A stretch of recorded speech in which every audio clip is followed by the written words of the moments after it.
Welcome back, everyone, to Getting Defensive. This is your First Take Tuesdays, and we're brought to you, as always, by GridironRatings.com. Make sure you go over there and you subscribe and check out all the great information they have for not only IDP stuff through Gary and James, but also on the offensive end, all the tools that you need to help win your league or get you going in the right direction for the rest of the season here. I'm your host, Kraig, and with me, as always, we have Gary, the IDP tipster. And back from special assignment again, we have James. James, how's your night going? Going much better than last week. I've got no special assignments where I'm trying to figure out how to do things in the dark with no electricity, so things are going well. Plus, I am coming off of a good week. Always nice to have that happen. It's kind of the same topic I bring up every Tuesday, but when you're doing a good and you have a great week, things are good. If you don't have a good week, things are a little more iffy. Yeah, you don't want to be running into those where you're continually having a poor week and throwing that out there for everyone to know about anyway. Gary, how'd your week go? 8 for 8. I think I was the first time this year that I was 8 for 8. So I actually survived considering how crazy things have been for the last couple of weeks in fantasy football.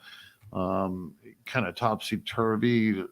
As soon as things started leveling off to where we could tell what was going on, next thing you know, it seemed like they threw us a curveball. No baseball pun intended. But, I'm doing good. Ready to talk fantasy football defensive players. And while you're watching us over on YouTube, if you're watching us there already, thank you. Make sure that you are subscribing on there as well, hitting that thumbs up, getting notifications, all that good stuff. That way you're getting the information right away and you know when we go live to help you win your leagues. And Gary, do you know offhand, is there a new subscription milestone coming up here? We were giving away those draft guides here for a while, folks, for so many subscribers we were getting at a time. We've kind of cut that off. We're going to do some things this spring. I know Jeff, the Gridiron Ratings founder, has really been stocking up on some goodies for us to be able to pass out this next, contest or whatever, however he sees fit to do that. Right now we're just grinding through. We do have a half off the IDP premium content right now for the rest of the season. So, go check out the login page. You can check out that information. Right now, for that promotion this week, we have the waiver wire article. I guess you could say it's more of a rolling waiver wire. If you've never checked it out, actually it's like 22 deep right now. I don't think you're going to find a waiver wire that active, that deep that I keep. And the nice thing about it, and I got a little pet peeve, man. I'd be totally wrong to say if I don't check out the competition every once in a while. Everybody does. Everybody in every industry. If you don't know what your competition's doing, then you're not doing something right. You're just kind of shooting into the wind. And I got to tell you, I really kind of irks me, and it used to bug me back when I had to use waiver wire articles from somebody else, is that they suggest somebody basically because they're going to be coming back off of a bye, or say they're going to be filling in for somebody, and they'll always mention what they've just done, but they've never mentioned what is going on for the next matchup. They're just going to talk about it's going to be a popular guy to pick up. It's going to be a name everybody, it probably figures out that they're going to be growing for. So that waiver wire will have a line for this person.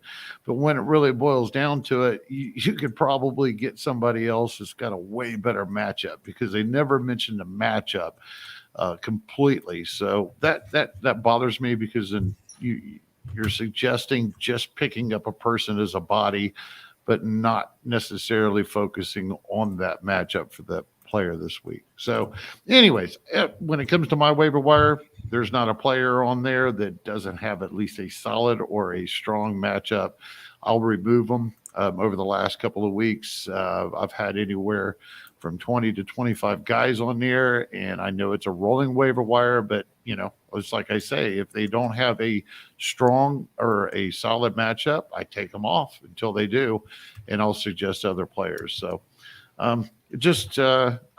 folks, it's grinding out. I know, at least when we see things on Twitter, people are getting aggravated. Things are flipping on everybody. There's a bunch of drama going on. People are doubting their resources. There are some really weird things going on in the NFL this year that hasn't changed.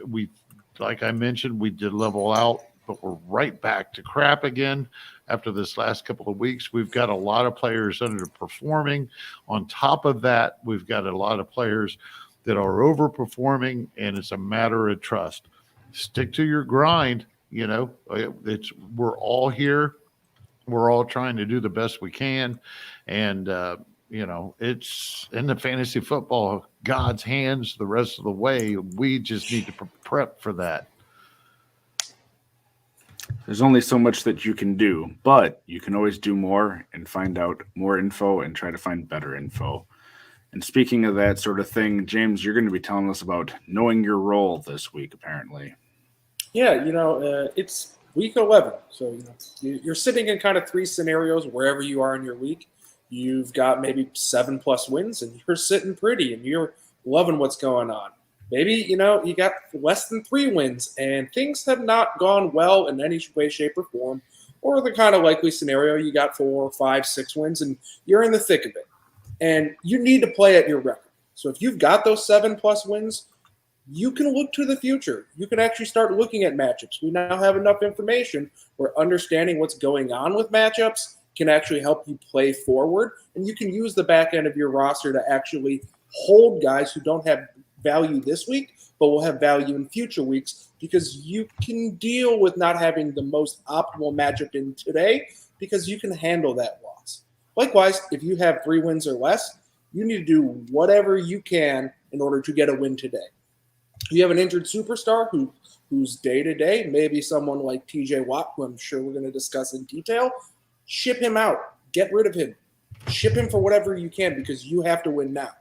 Obviously, I'm talking purely in redraft here, but it doesn't matter. You need to do whatever you can to win today, and go attack that guy who has 7 wins, who has a good today asset, who he can sell for TJ Watt or whatever it may be. You need to know where you're at. But of course, you're probably in that likely scenario where you have that 4, that 5, that 6 wins, and this spiel isn't really for you, because you need to just keep on doing what you're doing. But if you're on one of those outliers and you don't know what to do necessarily, one way or the other, take advantage. Know what you can do with your roster, and use your roster and roster manipulation to the best of your abilities. So if you can afford a loss this week, focus on the future so you don't have that loss in the playoffs. And if you can't afford a loss this week, sell assets, get them out. It's double-digit weeks right here. It's no longer week 1 through 9. If you have 3 wins or 2 wins or 1 win, even if you're in a redraft, you gotta throw shit at the wall. You gotta figure it out, and you gotta know your role. Gary, any thoughts on any tips you have for kind of figuring out what you're going to do if you're trying to throw something at the wall and hope it sticks if you're desperate? Well, I'm sure I could probably reveal some industry secrets or anything. Yeah, right. But yeah, that's tough. I was sitting there earlier, Kraig, thinking about, what I might be able to add in content to this.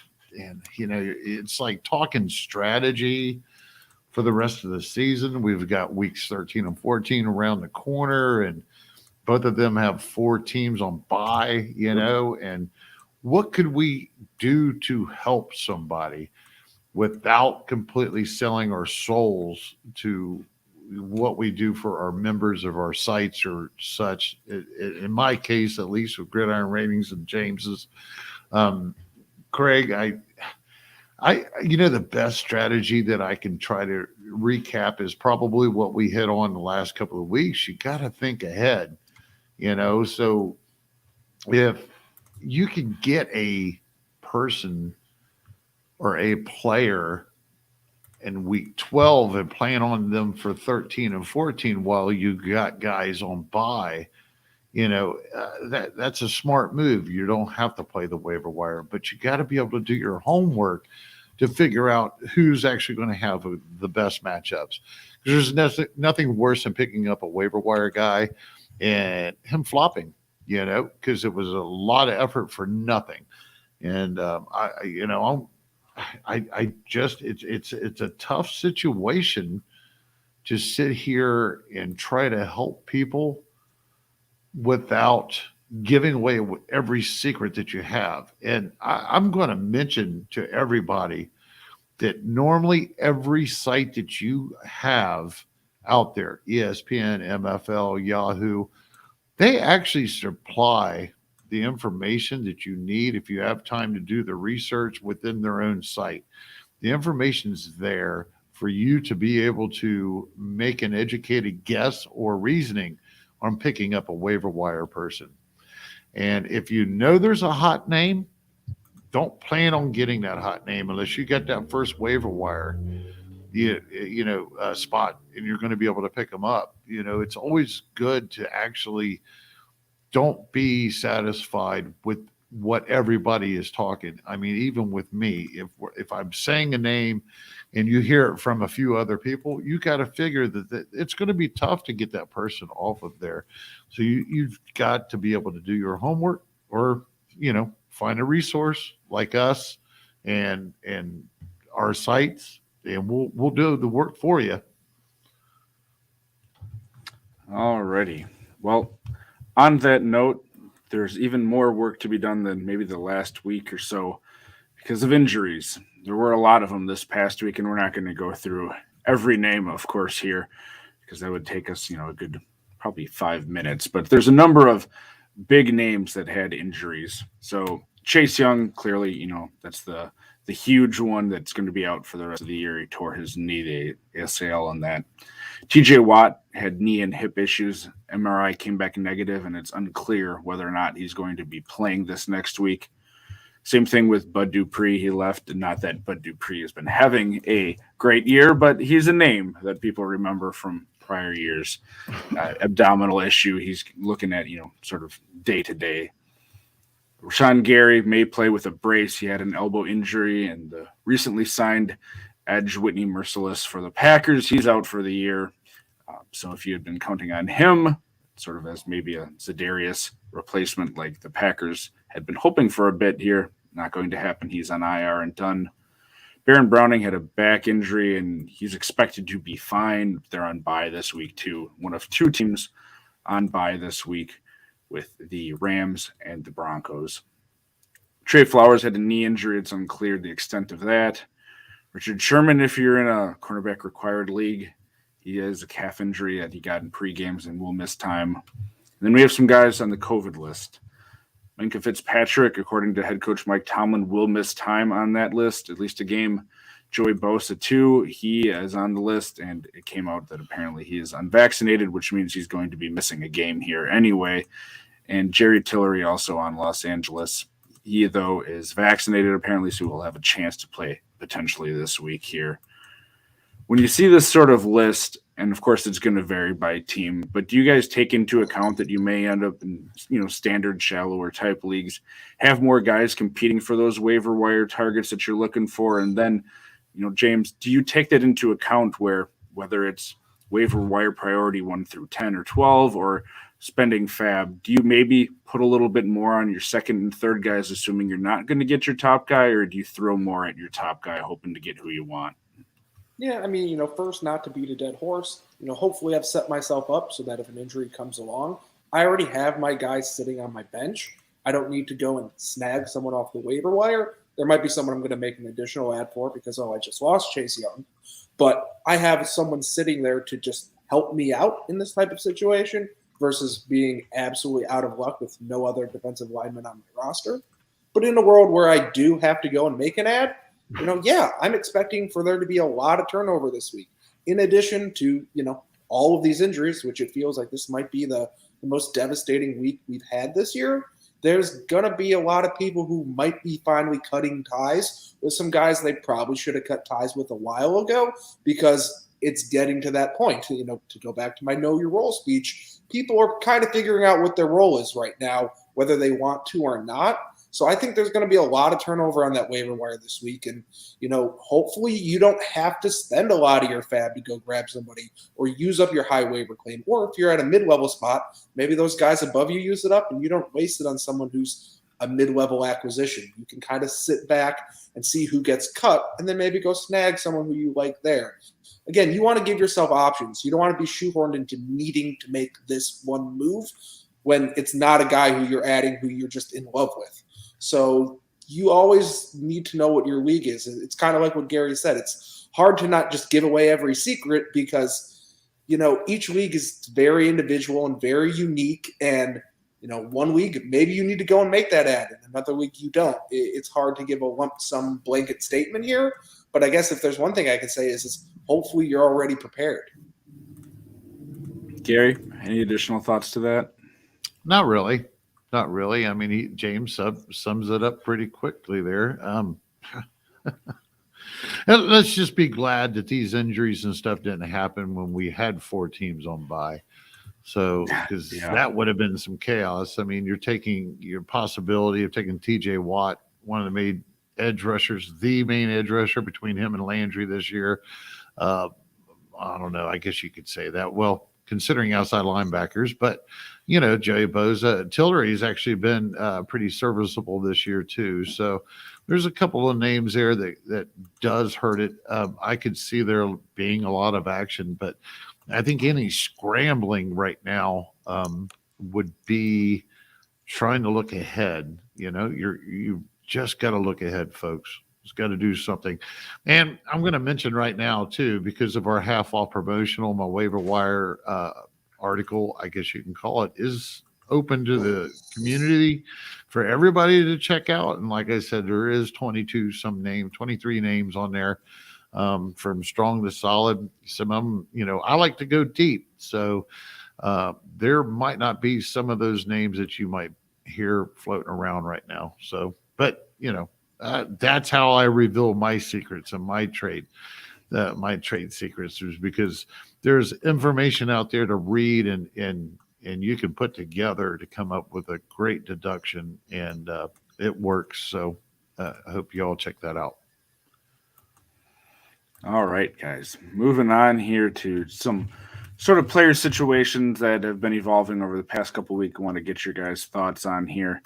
First one we're going to move to is Shaq Thompson. So he came back from injury in week 8, and he's played quite well here. His snap share has been moving up, but it's sitting in the 70s over the past 3 weeks here. He has 18 solos, 8 assists, 3 tackles for a loss, a sack, 3 pass deflections, and an interception. He was a guy to know the past 2 years. Do you guys feel, even with that, you know, sort of not the 100% snap count we were seeing at the start of the year before he got injured, in leagues where he may have been dropped, is he a guy that you have interest in picking up now moving forward if he were to still be available in your league? Or do you think with that lower snap share he's going to be coming back down to earth? Gary, we'll go to you on that one.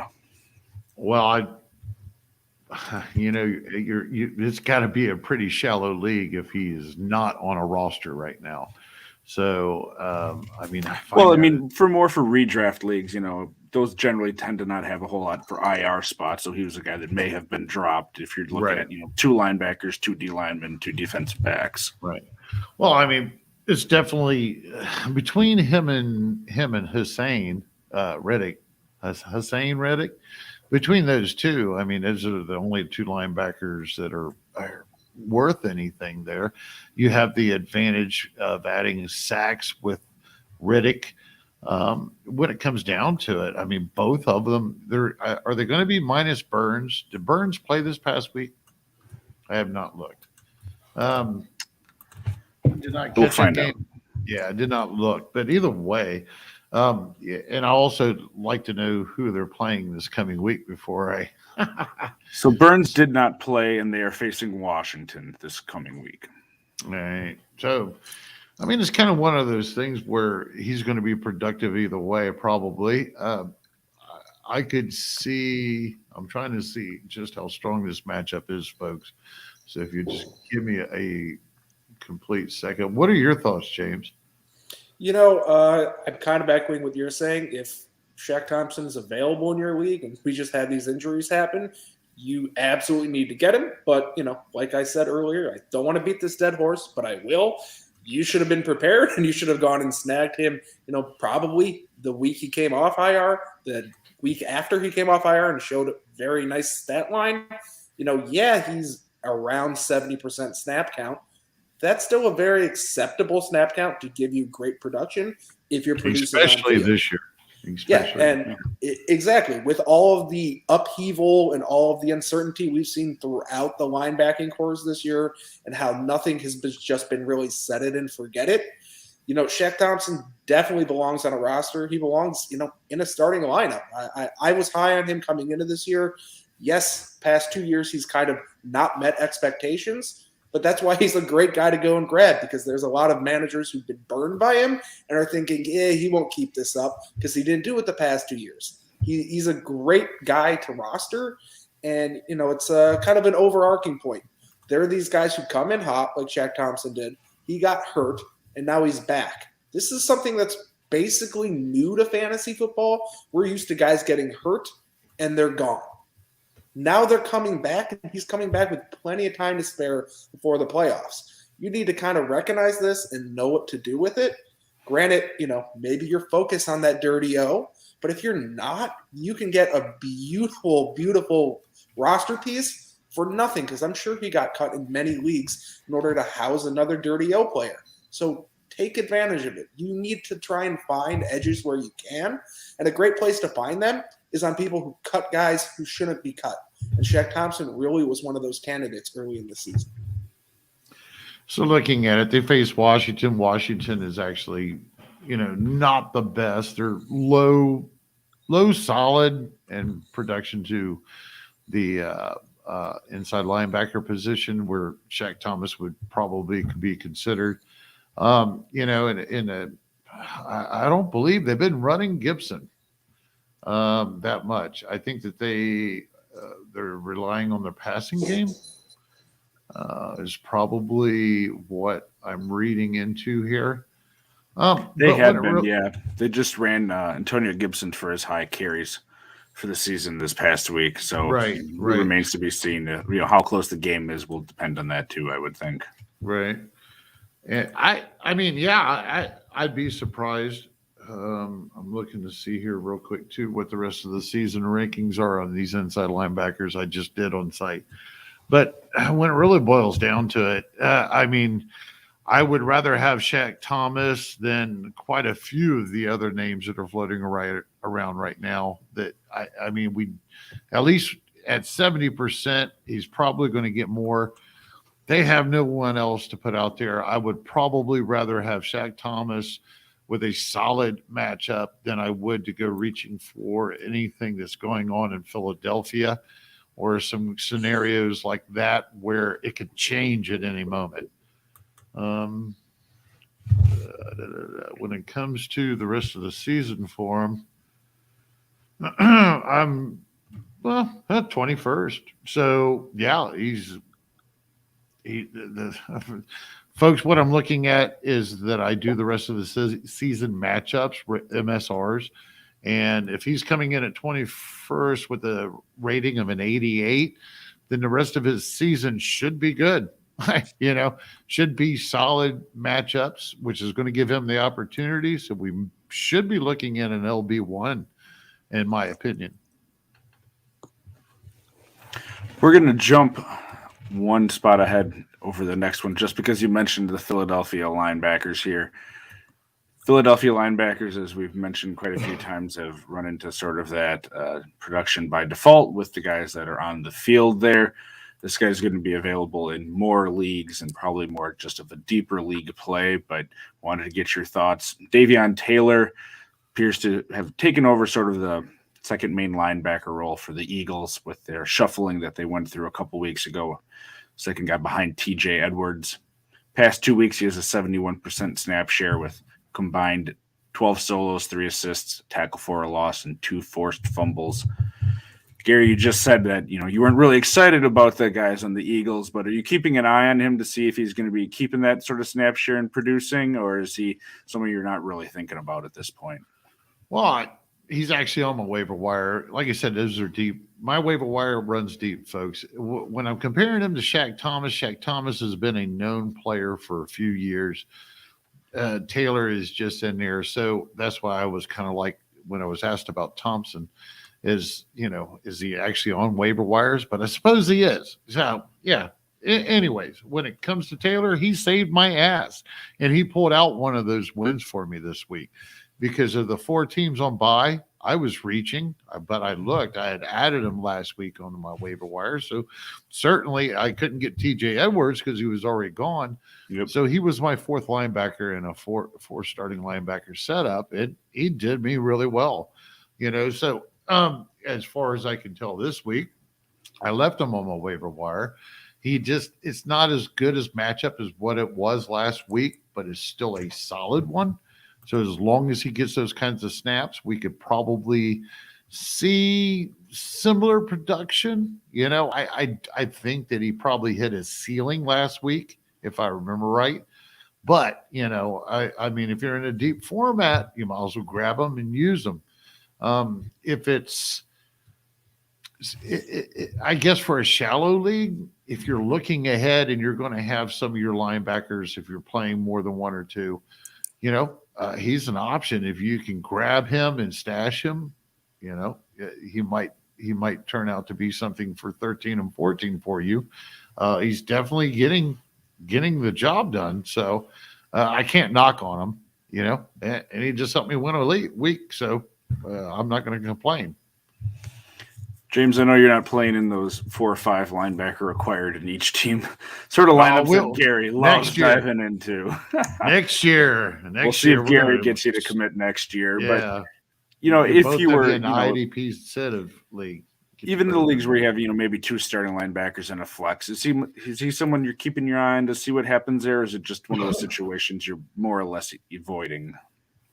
It's kind of neither, honestly, because, again, at this point in the season, you kind of have your eye on players already. And sure, he's coming around. He's put up 2 very nice weeks. But by the time he falls into my circle of trust, I really hope I have somebody else who I already got and I trust better.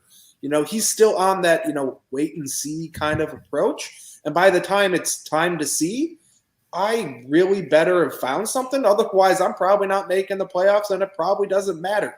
So I'm trying to get more aggressive here. Yes, he can still keep going, as we've seen. The Eagles linebackers, whoever they are playing, can produce because there's lots of production by default there. But I don't have confidence that any of these guys are really going to stay. I guess I'd lean TJ Edwards just because of his youth. But again, I'm not looking at any of these guys with any sort of long-term confidence. And when I say long-term, I mean just the rest of the season. If any of them lost their snap counts, I wouldn't go, whoa, that's surprising. I would go, I guess they did. I don't know. It's the kind of situation where if I'm desperate and I'm maybe one of those 3-win teams and I need to get something going, maybe I add Taylor and I throw what I can against the wall because I've got some injuries. But in a relatively normal team setting, I should be looking at a more positive, a better variance return than what Taylor can offer me. And again, it's something where I kind of hope I found something by now, because if I'm searching for a linebacker this week, I better have just had an injury. Because if I haven't, what am I doing? And that's exactly what happened to me. I lost Tranquil to COVID list, I believe. Long was out for Tennessee, and those deep leagues we're in, Kraig. I'm sitting there like, oh, what am I going to do? Yeah, Edwards is gone. Everybody was gone. I had to pick between Alex Anzalone and Taylor, and as high as I was back on Anzalone last week, and hey, folks, Anzalone was very serviceable. I think I predicted like the what I say. had it written down. I think it was like 8 combined tackles. He ended up with 9. Hey, he actually outproduced Bush, Ogletree, Wagner, and a few of the others. He had no special little interceptions, passes defended, or anything to add to that. But that matchup was so strong. So strong. And the only reason I took Taylor in this situation is that, when you're sitting back and you're looking at that, do you want to put all of your money into one pot, or do you want to kind of make a couple of bets? So I got lucky. Taylor paid off just as well as Angelo. And actually, I think he did better. But when it really boils down to it, James nailed it. More than likely, don't be messing with these guys so much in dynasty leagues or figuring they're going to be there next year, because neither Edwards or Taylor would be starting on any other roster. Okay. And eventually Philadelphia will hopefully do something about this linebacker core. Hey, let them go, at this point. If they're on that, if they're happen to be on the waiver wire the next year and they haven't drafted nobody, they haven't signed anybody, and it's the same old story, they'll probably be right there for you to pick them up again. So it's a clean bill of health kind of move. Gary, I want to go back to this next one for you. James was on assignment last week. We briefly mentioned him. And I know you said, you've been burned too many times. You want to see him do it multiple weeks. Your rule that you've talked about here is, sort of 3 weeks, prove it to me for 3 weeks anyway. And he's gotten 2 weeks in here so far. Marcus Davenport, he had the great week 1, got hurt, was ramping up when he came back week 7 on. In the past 2 weeks, 9 and 10, he's had 2 great weeks. Week 9, 3 solos, 3 assists, tackle for a loss, a sack, and a forced fumble. And this past week, he had 3 solos, 2 tackles for a loss, and 2 sacks. Right. So defensive ends, we know if you're playing in that sort of league, they're generally harder to try to find guys that are getting you nice production. It's more sparse than linebackers. So I didn't check to see if he was on your waiver wire list here yet, but is he a guy you're keeping an eye on now to see if he's going to continue this the rest of the year? Yep. He finally earned it. He earned it, folks. I made him earn it. He's on there this week, and he's got a strong win against Philadelphia that just likes to feed him off the edge. So, yeah, I have him in there. So be careful, because now that I've added him, he'll probably flop. But either way, I wouldn't hesitate picking him up this week if I had to, say, in place of Joey Bosa. I think I might go for, if I could, I might try to get Highsmith instead of in place of Watt if he was out, because I do believe that's supposed to be a good matchup or a solid matchup. I did not add him to my waiver wire, though, because Watt was still in question, and he looks like he's going to play. So, in my opinion. But either way, Davenport is, he's a swing for the fence. And at least he's got a couple of good weeks under his belt, and the matchup's right. So, yep, he made the waiver wire for me. James, have you been burned too many times to put your faith back in him, or you're going to give him a chance in any of your leagues? I'm kind of in the same boat as Gary, which is I've been burned by him a lot, but I like what I see. And frankly, actually, I like Cameron Jordan more than Davenport, which I don't think is a big, giant, light bulb crack of, wow, I can't believe you said that. But at the same time, Cameron Jordan might be available in your waiver wire. People probably gave up on him at the beginning of this year when he looked old and not there. And now suddenly he's got somebody else to help him pass rush, and it's not just him. So like Gary said, this matchup against the Eagles is money. And I would just look towards Cameron Jordan. I think that, Davenport might get a little more attention from that Eagles offensive line. Cameron Jordan might be the one who benefits. But again, you're flipping a coin here. We both like the matchup. We like the defensive ends. We like the rushers. We like what's going to happen. And I don't mind if you pick up Davenport right now. For the full season, I'm still a little more skeptical. But again, at this point, you're just playing what you can. And if you need to go add somebody and that somebody's Davenport, well, then you can just rock the hot hand, I guess, until you don't want to rock it anymore. So I understand it, and it's fine. I'm skeptical still, but also I'm not going to let my skepticism come in the way of a good profit. And I'm going to mention, if you all hadn't noticed, that David Auni, I'm going to mess his name up. The defensive, yeah. So he's been back for the last 3 weeks, and he's really cranked it up. He's really performing well. You've got Tuttle that has been the other inside defensive lineman, and then you've had Jordan with Davenport, and I think that's key. I think that's key for Davenport that he has had really solid help on the inside to come back strong and help him in this situation. So I don't think all of a sudden Davenport has found his inner Nick Bosa. Okay, I don't think that's happened, but either way, the matchup is there. He's on, he's made my waiver wire. And if I have a chance and I do need somebody at the defensive end position, I will snag him. Yeah, that's a great point, Gary. And I feel like it's just always good to say, they're kind of like a bridge. When they're all healthy and all those pillars are there at that defensive front, things look good. But if you take any one of them away, things aren't going to be looking nearly as good. So if you see Cameron Jordan gets hurt, that's going to affect Marcus Davenport's value relatively significantly. And this is just another tidbit to look going forward. Maybe nothing happens, everything's all good, but this defense doesn't seem to be one, especially on that defensive front, that can overcome an injury in any one specific spot. So if someone goes down, it might be a very good time to sell. I think that's a great point you make there, both of you. And James, your emphasis on it that, sometimes you have to look at the pieces around it. If you just have, a player like Alex Highsmith is the only guy, if, TJ Watt were hurt and there's the other guys, maybe he's not as nice of a play, because TJ Watt, of course, commands a lot of attention. So always be aware of the surroundings of the players that you have and what it could matter. That's a great point. Yeah, and nothing worse than, in the NFL, we always hear the next man up mentality. And we talk about how positions are productive by default. Not all positions, folks. So if somebody like TJ Watt is out, Highsmith has actually been kind of good this year.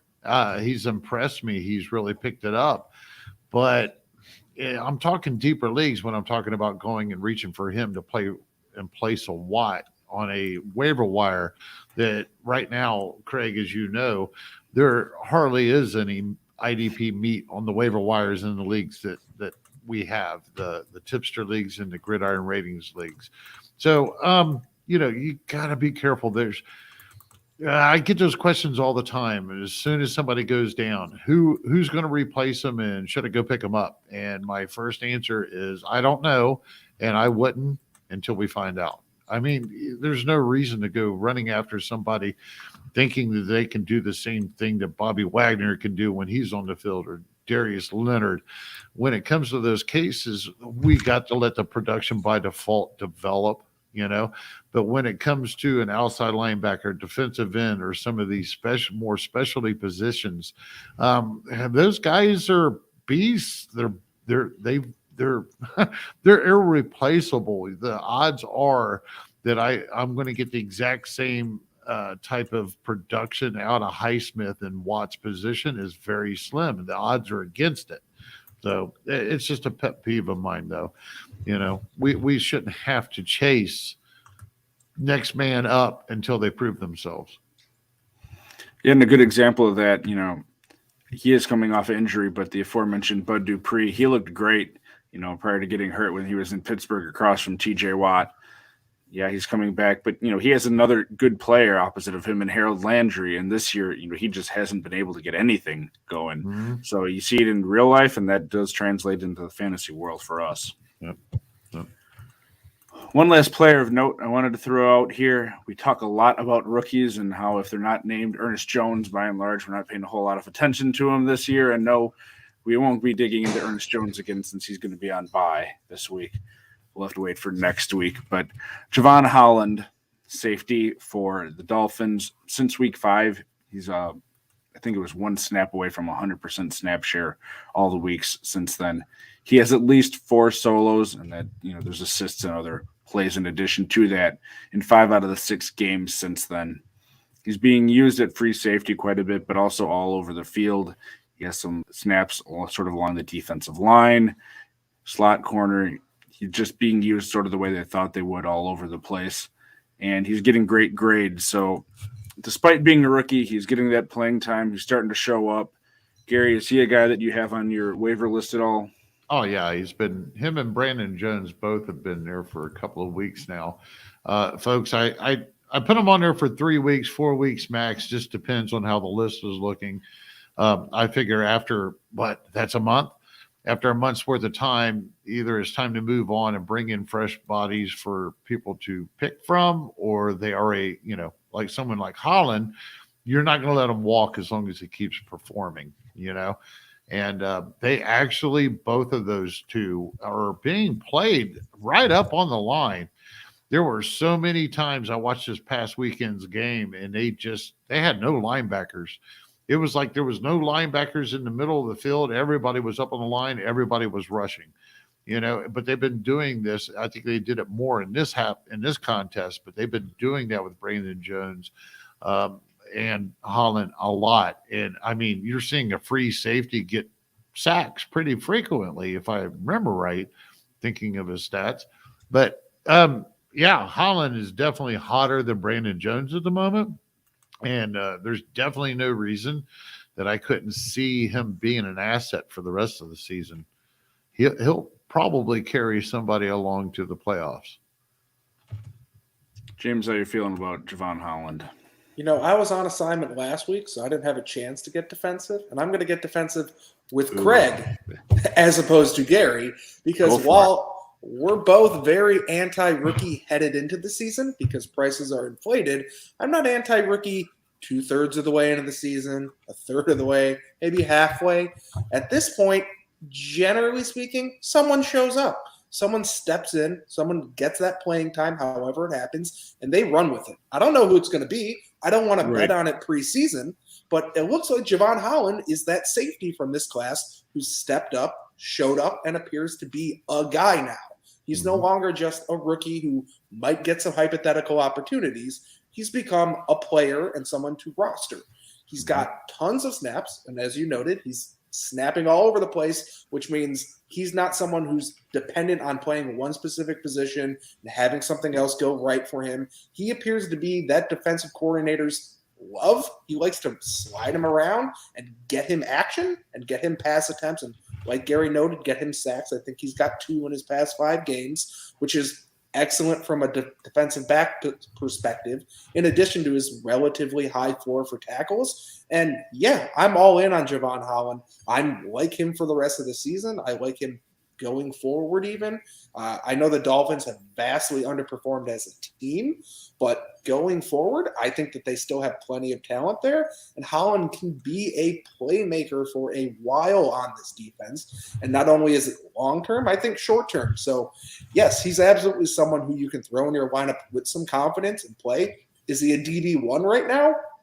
Maybe, maybe not. But the fact that it's not a definitive no says what it is, which is he's in that 12 to 24 range at worst.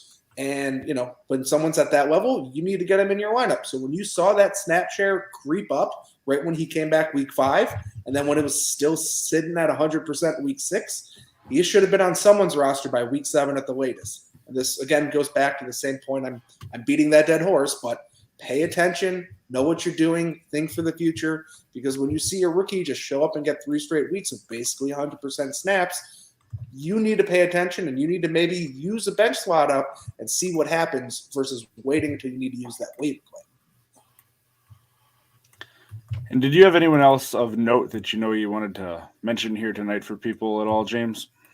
Yeah, I had 6 names that I wanted to come in before we started talking about anything and just go 2 D linemen, 2 linebackers, 2 DBs. Well, one of those was Javon Holland, another was Alex Anzalone, and another was Cameron Jordan. So we hit on 3 of them. But my other 3 are 3 different names that kind of are on different levels of spectrum in terms of league size. The first one is Zach Allen, a defensive lineman for the Cardinals. Not exactly someone who anyone thinks of when they think of this Cardinals vaunted defense this year. But, in his past 4 games, he's had 5+ tackles combined in 3 of them. And he's had 2 sacks over the same time frame. That's relatively solid production. And he's going up against a Seattle defense that, in my opinion, is a solid matchup. Might not match up with Gary's, but it definitely matches up with what I'm looking for, especially in a deeper league. And kind of pivot along there, I like Jordan Brooks going up against Arizona. Jordan Brooks is now likely on a roster by this point in your league, but if you're in a shallower league, he might still be floating out there. And while he hasn't looked elite on the field, he's looked elite in our fantasy box scores. He's got 11-plus combined tackles in 3 of his past 5 weeks. And, he looks like someone who's just going to keep getting a lot of production by default while mixing that with some actual decent play. He's not an elite player, but if he's available in your league and you have a relatively small waiver wire pool, I think now would be a time to go and grab him, even if it's relatively shallow. And then my last name is a DB, and this one is probably someone who could be on your waiver wire or he might not in a standard size league, and that's Denzel Ward. He went off 2 weeks ago, had an excellent game. And then last week, he totally just junked the bed. I think he only had 2 tackles and was invisible otherwise. But he gets what, basically every secondary wants. They go up against Detroit. They got Jared Goff. And this is a Browns team that likes to come back after they fail. So I'm all about Denzel Ward getting a big play, getting multiple tackles. And I'm very in on this matchup this week. And he's also just a good play to have around long term if that's how you want to go. So those are my 3 names, 3 different names on 3 different spectrums, but they're all people to keep in mind.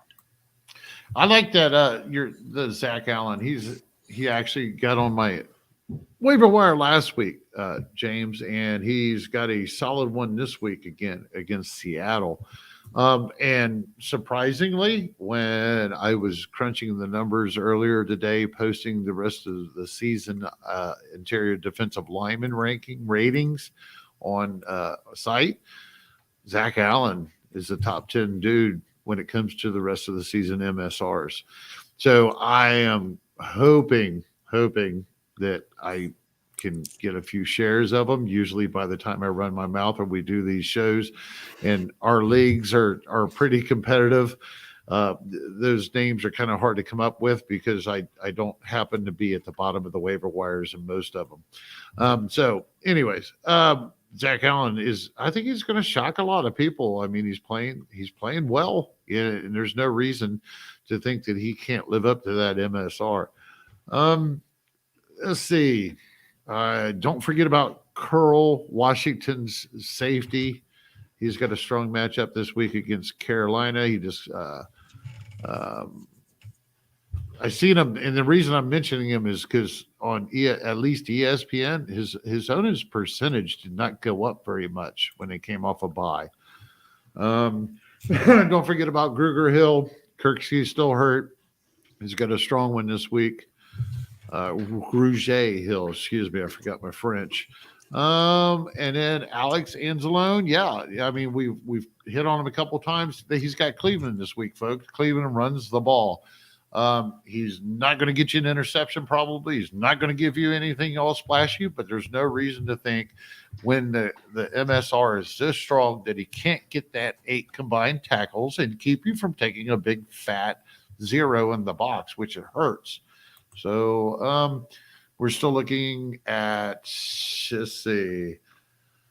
I took Grady Jarrett, folks. It's time to take Grady Jarrett off the list. I've been plugging him for the last couple of weeks, but he's got a tough matchup this week, so I took him off my list. Look for a replacement, Zach Allen possibly, depending what he is, if he's a DL or interior defensive lineman, D tackle, or defensive end in your site. Charles Harris for Detroit. I had to giggle a little bit at this one because the last week was looking at it and there were people suggesting Harris because of the production he had the prior 2 weeks. I looked at the matchups the prior 2 weeks from last week. He had really good matchups, so I don't believe he did very well this past week. I'm not 100% sure, but he's made my waiver wire this week because of his matchup versus Cleveland. And so we're going to run the ball at him, and he's on the interior end defensive line. We still got both of the Carter and let's see, what was Davis, the 2 safeties for the Jets. There was some description we was talking about, or some we was having trouble deciding on Carter. I was. I guess he actually plays a slot. He's listed as a safety on some. If he's a cornerback, folks, in some leagues, and he's definitely a good play. Josh Bynes is still up there. I'm just trying to name off everybody I got on my list because it's free this week for everybody, folks. I like Levi Wallace, cornerback. Hobbs, cornerback. For the Raiders, is Davenport's on there. Xavier Woods is still stuck on there. He's got a solid matchup.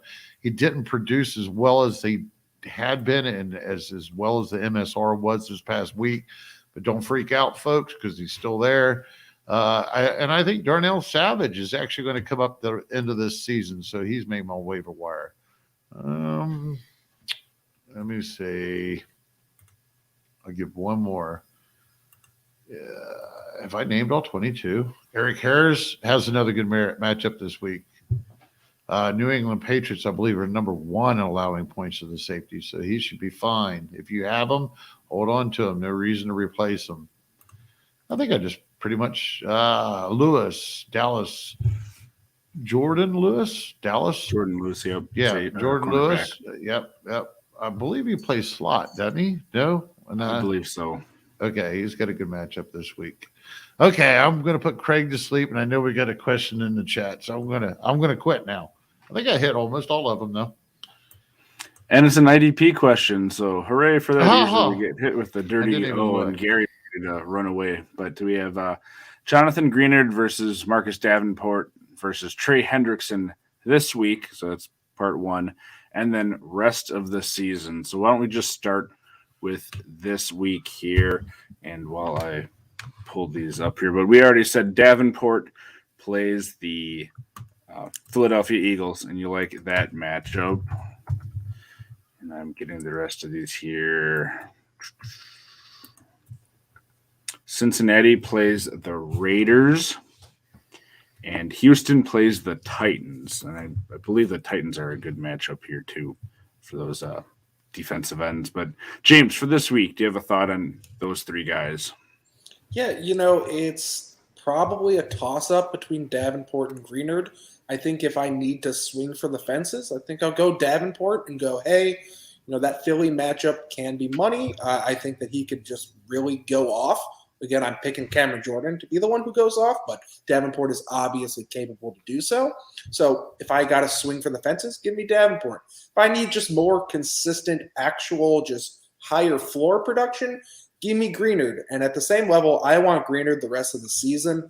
I love what he's done heading into this year. I frankly didn't really know anything about him. He was just a guy on Houston's defense. But he nobody's seen him coming this year like that. He's kind of like the safety for, what is it, Arizona? Thompson, maybe? Nobody was talking about Thompson. Yeah, nobody was talking about these 2 guys this year. Nobody can claim that these 2 are going to be breakout calls. They are right, but I mean, look at the rest of that Texans schedule. You've got Tennessee, then you've got the Jets, then you've got the Colts, then you got the Seahawks, Jaguars, Chargers, 49ers, and then Titans if you're a Week 18 league. I don't know that much about the matchups like Gary. He's the expert, but I can eyeball them and I can go, that looks really nice. And we have a player who's already produced very well. So I really like that going forward, and it makes it kind of an easy choice for me long-term for the season. Again, short-term, maybe I go with Davenport, but if you want to start Greenard this week, I'm not going to complain against you. Gary, how do you feel about those this week? So I was looking at the rest of my seasons. What you said? Houston has the Raiders? No, Houston has Tennessee, and the Bengals Cincinnati. have the Raiders. Okay, yeah. I love Hendrickson. After what he's done, he's came up. I was completely wrong about him, but he is not on my radar this weekend. If I have him, I'm going to have him on my bench because the Raiders are bottom 5 in allowing points to the defensive ends or off the edge. So Hendricks will probably still be okay. Don't get me wrong. There's still more to it than that. But when you are looking at Davenport and Greenard, you said that Houston plays who? Tennessee. Oh, that's a gimme. There's a top 10. So Greenard the rest of the season too, by the way. I believe when I did the interior defensive lineman, which is I actually have him on there because he's a defensive tackle in some leagues. The rest of his season is looking really good. Like top 10, I believe. So Greenard all the way through for me, if I can only take one. After that, I'm probably going to, if I don't have to play Hendrickson this week, I'm probably going to go safe with Hendrickson at this point for my number 2 guy. Season. James, how do you feel about Davenport's still got to prove more than just make my waiver wire. I agree with Gary's words in the sense that Hendrickson is the safe pick, but I think I'll go Davenport because, again, at this point, I'm looking to kind of swing for the fences with this level of defensive lineman. You know, Greenard, I think, is kind of above these two, honestly, but Hendrickson appears to be safe and solid and sturdy and not really a high-end value, but not a value that's going to hurt you by any means. Whereas Davenport appears to be that variance. He's burned us many, many times. In all likelihood, he'll probably burn again. But in that chance that he doesn't, I'm going to take that chance with this roster spot and give me Davenport. Let's see how things swing. And if I hit a guy who I can start in the playoffs, great. Because really, I don't want to start Hendrickson in the playoffs. Again, I don't know what his matchups are, so maybe there's something that's sitting pretty and nice and juicy. But if he's placing your average defense, I'd like for him to not be on my roster in the playoffs. And I'd like to have someone who has that higher variance. So give me Davenport. Yeah, actually, Hendrickson and Hubbard, they're not as juicy the rest of the season as what they were at the beginning of the season. So just letting you know, yeah, they're not as shiny. But Greenard, I mean, the one thing about Greenard that I've been watching over and over and has impressed me is he has beat every MSR, every matchup. In matchups that he shouldn't do well, he's done very well. So when you get a guy like that, I couldn't believe there was actually, I think it was on one of our leagues, Kraig. I could have swore somebody dropped him to pick up a wide receiver or something. Hopefully it wasn't in the league that I'm in with you exactly because I got to go headhunting for the guy. But either way, Greenard has actually outplayed the matchups that he's been against. And to find a guy like that is like almost finding or getting a hold of Aaron Donald or someone along those lines. So as long as he's playing the way that he's playing, I would rather have Greenard at a week. If I could get him this week, knowing the rest of the year that he's going to do well, I'll take my chances this week and he'll still probably produce just as fine. He might not have the ceiling that Davenport has, but I would rather get him now, get him secured, and then just set him the rest of the way. Just set him and forget him. Good old commercials from Ronco back in the day with the rotisserie chicken. Set it and forget it. There you go. But anyway, that's going to do it for us tonight. Gary, any parting thoughts here before we go into the closing info about Thursday here for everyone? No, just catch us Thursday. We'll have some start sits and such for you. Bring any of these questions on. Just check us out on Spotify now if you'd like. And if you would, leave us a comment and like because that helps support us on YouTube. Thank you.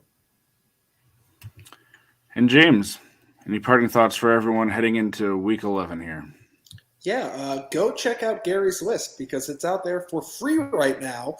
And once you take a look at it and you see how well it helps you, and just even if you make the wrong decision and you pick the wrong guy, you'll see all the other guys who were not wrong and you'll go, I could use this. So just take a look at it and just see how it flows because it's going to flow pretty well and you're going to probably want some more.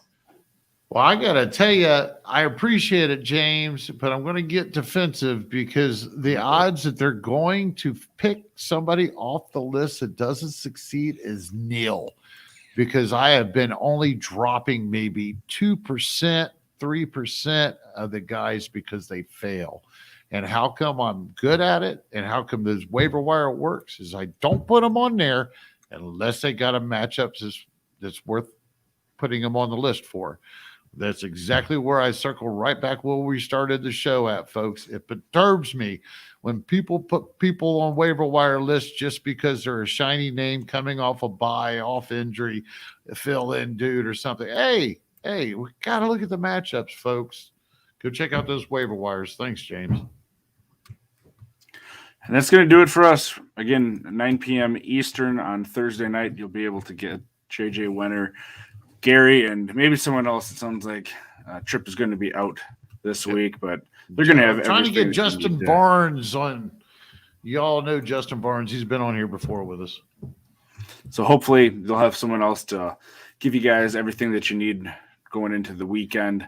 But that's going to do it for us until next week, Tuesday. Make sure you hit that like and subscribe on YouTube if you haven't, and also head on over, like I said, to gridironratings.com.